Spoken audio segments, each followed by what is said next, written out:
ओम श्री साईनाथ नाथाय नमः। सभी श्रोताओं को मेरा प्रणाम एवं हार्दिक अभिनंदन। मित्रों, कहते हैं हम किसी से मिलते हैं या किसी के नजदीक होते हैं तो ये पुराने जन्म का नाता होता है। इसी प्रकार साईं से साईं भक्तों का पिछले जन्मों का ऋणानुबंध है। ऋणानुबंध का अर्थ भी जन्म जन्म का नाता ही होता है। मित्रों, हमें यह ज्ञात नहीं होता क्योंकि हमारे अनंत जन्म अनेक योनियों में हो चुके हैं और अनंत जन्मों के कर्म बंधनों के आवरण में हम लिपटे जकड़े हुए हैं। इस कारण हम अपना अस्तित्व भूले हुए हैं। साईं सर्वज्ञ हैं, सर्वज्ञानी हैं। उन्हें समस्त अतीत, वर्तमान एवं भविष्य का ज्ञान है। उनके सामने समस्त सृष्टि एवं संपूर्ण ब्रह्मांड स्पष्ट रूप से गोचर है। हमारे समस्त जन्म जन्मांतर का लेखा जोखा उन्हें ज्ञात है। किसी न किसी अज्ञात प्रेरणा के कारण हम साईं तक पहुंचते हैं। कोई ना कोई अज्ञात चुंबकीय शक्ति हमें साईं की ओर आकर्षित करती है। साईं की कृपा से वह शक्ति हमें खींचती है और अपनी गोद में पनाह देती है। वह रक्षा सुरक्षा की जिम्मेदारी लेती है, शरणागत को निर्मल एवं पावन करती है, उसका मार्गदर्शन करती है और कुछ अनन्य भक्तों को शक्तिपात से भी अभिषिक्त करती है। मित्रों, ऐसा क्यों होता है? क्योंकि हमारा साईं के साथ जन्म जन्म का नाता है। हमारे संरक्षक, पिता सब कुछ साईं ही हैं। वे पुनः हमें अपनी शरण में लेते हैं। वही रिश्ता इस जन्म में भी उचित समय पर, अवसर आने पर उन्हें कायम हुआ है। ऋणानुबंध के कारण ही उस रिश्ते के तार इन जन्म में पुनः जुड़े हैं। मित्रों, साईं से जुड़ते ही हमारे आचार, व्यवहार, कार्य व्यापार, संस्कार आदि में सकारात्मक परिवर्तन आने लगता है। हम उच्च विचार, सत्कर्म एवं सद्भाव की दिशा में प्रगति करने लगते हैं। हमारी आस्था, श्रद्धा, भक्ति, विश्वास एवं समर्पण भावना दृढ़ होने लगती है। हमें स्वयं ही ऐसा आभास होने लगता है कि कोई अदृश्य शक्ति हमें प्रेरित कर रही है और हमारी भावनाओं को संचालित कर रही है। वही शक्ति हमें ज्ञान मार्ग, भक्ति मार्ग एवं कल्याणकारी कर्म मार्ग की ओर खींचती चली जाती है। कभी परिवार के सदस्य जुड़ते हैं तो कभी रिश्तेदार, कभी पड़ोसी जुड़ते हैं तो कभी वफादार, यहाँ तक कि अजनबी और अनजान भी कहीं ना कहीं से आकर कारवां में शामिल हो जाते हैं। तमाम छोटी नदियां भिन्न भिन्न दिशाओं से आकर विशाल सागर में मिलने लगती हैं। ठीक इसी प्रकार से जन्म जन्म से जुड़े हुए भक्त अलग अलग दिशाओं से आकर साईं स्रोत में मिलते जाते हैं। भगवान श्री कृष्ण ने गीता में कहा है कि यह समस्त चल अचल सृष्टि मेरा ही अंश है।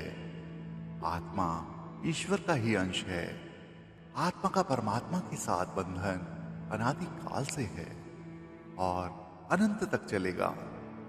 इस नाते परमात्मा शक्ति वक्त आने पर आत्मा को अपनी ओर खींच लाती है और वह अपनी इच्छा के अनुसार उसका संचालन कर सकती है। साईं हमारे ईश्वर हैं। वे समस्त ब्रह्मांड के नायक हैं। उनकी परमात्मा शक्ति से अनेक आत्माएं युगों युगों तक जुड़ी हुई हैं और इसी ऋणानुबंध के कारण आज भी वह हमें अपने प्रगाढ़ बंधन में बांध रही है।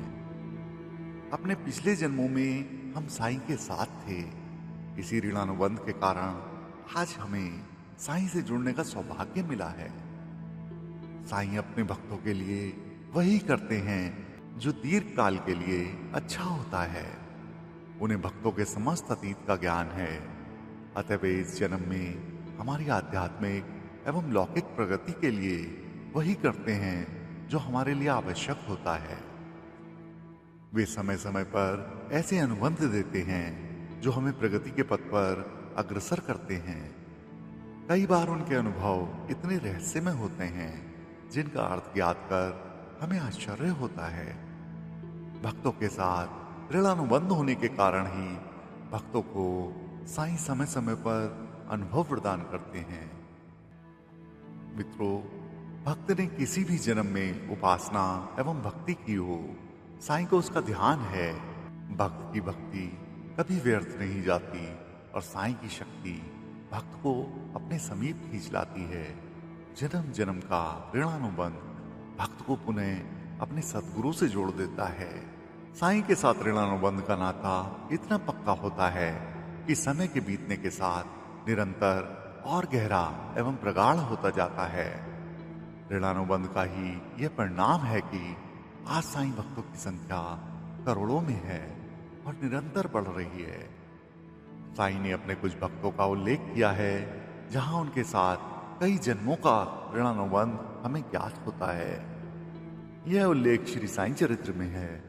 एक बार बाबा ने माधवराव देशपांडे को कहा, मेरा तुम्हारा 72 जन्मों का संबंध है। सांता क्रूज मुंबई के धुरंधर बंधुओं ने बाबा की पहली बार दर्शन किए तो बाबा ने उनसे कहा, मेरा तुम्हारा परिचय 60 जन्मों पुराना है। श्री साईं चरित्र में एक साहूकार सेठ एवं एक निर्धन महिला दुबकी की कथा का उल्लेख है। धन के लोभ के कारण दोनों के बीच बैर विरोध उत्पन्न हो जाता है। एक प्राकृतिक प्रकोप के कारण दोनों की मृत्यु हो जाती है। पुनर्जन्म के बाद ये वीरभद्रप्पा और चैन बसप्पा के रूप में मनुष्य योनि में जन्म पाते हैं। प्रारब्ध कर्म इस जन्म में भी इनका पीछा नहीं छोड़ते। चैन बसप्पा बाबा की शरण में आ जाता है और बाबा से विनती करता है कि मुझे संकट से मुक्त करें। बाबा ने उसे संरक्षण देने का वचन दिया। वीरभद्रप्पा और चैन बसप्पा अगले जन्म में सर्प और मेंढक बनते हैं। पूर्व जन्म के कर्म जीव जंतु की योनि में भी उनका पीछा नहीं छोड़ते। समय का चक्र ऐसा चलता है कि सांप का सामना मेंढक से होता है। जन्म जन्मांतर के बैर विरोध फिर से जाग उठते हैं।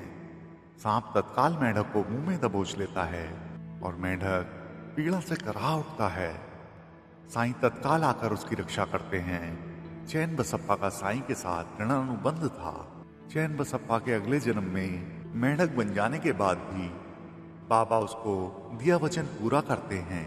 साईं हर क्षण ऋणानुबंध का ध्यान रखते हैं, उसे आगे भी निभाते हैं। साईं का हर भक्त ऋणानुबंध के कारण ही अगले जन्मों में भी बाबा से जुड़ जाता है। मानव जीवन कांटों से भरा है, क्षणभंगुर है, फिर भी यह ईश्वर की सर्वोत्तम कृति है। मानव योनि में हम भक्ति कर सकते हैं, ज्ञान प्राप्त कर सकते हैं, मुक्ति पथ पर बढ़ सकते हैं, ईश्वर के दर्शन कर सकते हैं।